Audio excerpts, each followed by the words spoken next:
how you met each of us. It was a while ago. She says. Oh, that would be a good one. I want to hear the story of how you and I became friends, because it's not going to be the true story.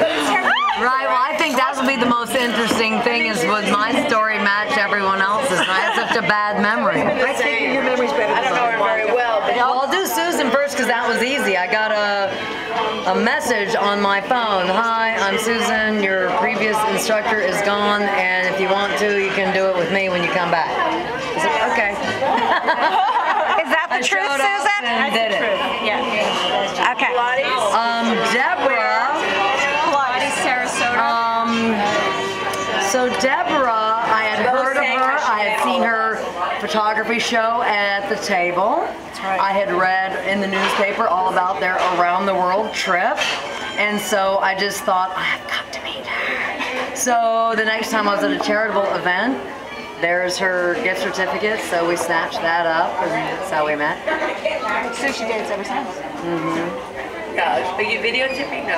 I am. She is one of those that's been a friend too long. I have no idea how it works. Neither do I. I don't remember. I know I was on the exam. Pam's been a friend a long time, but I do remember how we first met because it was so funny. We were at a ice cream social summer party that a doctor used to have annually, and we were in the backyard of their house, and she said, Yeah, I was trying. she said, "You're Maureen McGuire, right?" And I said, "Uh-huh." And she said, "I'm about to move into your neighborhood right across the street from you." And I said, "Oh, that's good."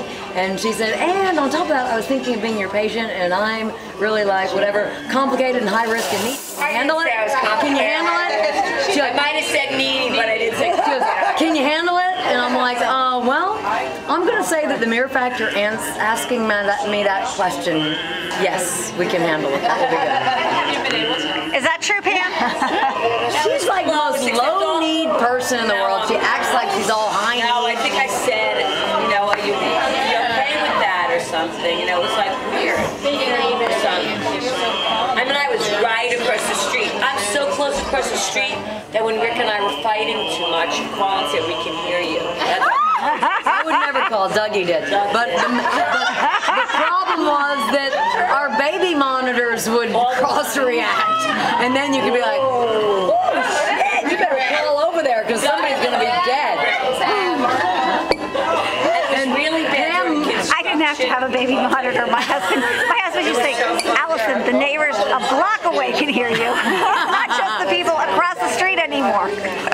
And Pam Morrison, I presume that we met because our daughters were in school together since a very, very, very young age.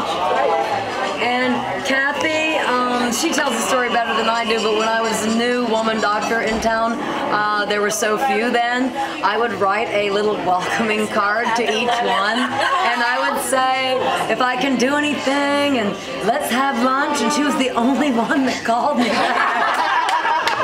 And so we had lunch at, when it used to be where Al Hernandez's office is, on the corner. Shay Sylvie. wait a minute, you're practicing. Probably just a year. Right, we were here in '88. Oh, that's so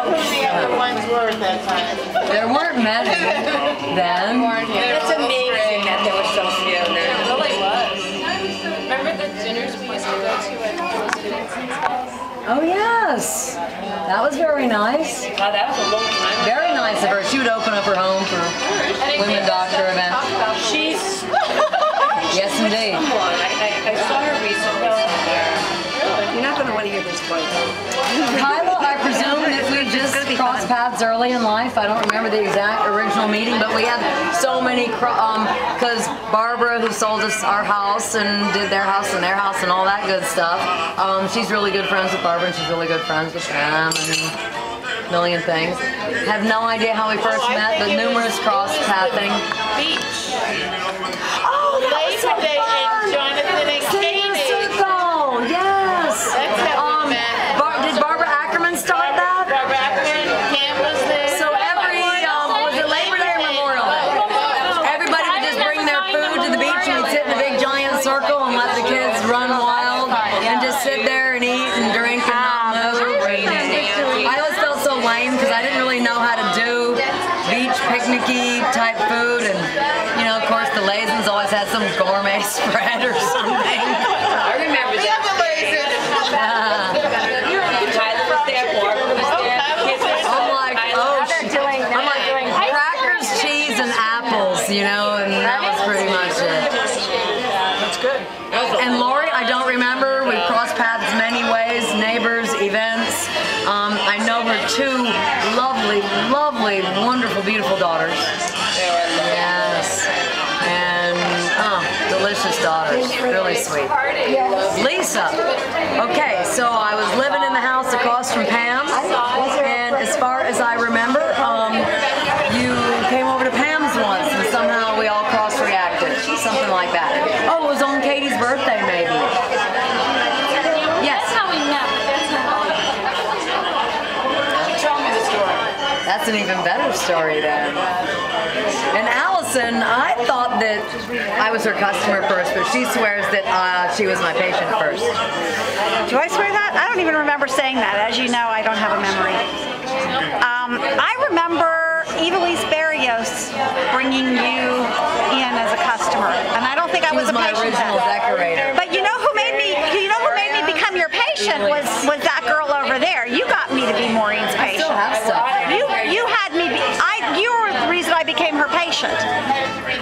You and Ruth Fleegler, who were both customers of mine before you. She's the reason I did, because you would talk about her all the time when you lived in the other house. I used to see you more than you always talk about Mama, this, wonderful. She's a regular creature. So when the girls were ready, they went before I did. Wow. I remember that. That I do remember. But I remember when Sammy was big and I used to come to the store and get stuff. I remember that. Oh, God. Yep. Even before then, though. I remember before you were pregnant. Oh, that's very. And then Rosemary I met because her son is a good friend of my daughter's, and he's an amazing superstar kid. And Eve,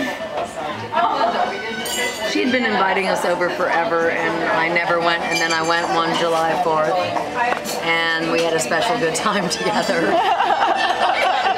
I just know one thing. You and Doug are the only people that danced at parties. And we were always hanging out. Dance. Right. What is that very special good time together? I know exactly what it means, but I won't try. I said, how did you know this was okay? And she goes, oh, come on. Whatever. Long story. But the most famous, I don't know why I just remember this one so well, the most famous Bar Mitzvah dancing story was at the Tremans, their son. And they had a stage, and after the kids are long gone, all those adults are on the stage. And we stayed on the stage forever, and we were freezing. It was freezing. And all Doug remembers is that giant boat they had that was filled with ice and seafood. And shrimp. Shrimp. Oh, yeah. Oh, yeah. He still talks about it. Oh, but I mean, we were up on the. I would love to see those pictures from that someday. I remember it was so cold. I just remember dancing at a car. Oh, we were on the stage, baby. We were on the stage, especially the guys. The guys were up on the stage. You know who it was? I was there one time and they kept making lights to make me I remember dancing and sitting in our house. You know what? A bunch of us, all the women got together. Oh, that was so fun. You think we'd be That was wicked fun. Doug and Mike and Ed Dunn. right. I mean, it is. Well, everybody doesn't have it. Help home. I mean, that's what an owner's for. Speaking as an owner. Well, that was great, Maureen. And I'm going to end this now. I don't know if I passed the quiz, but Yay! or if my memory has anything to do with anyone else's. I don't know.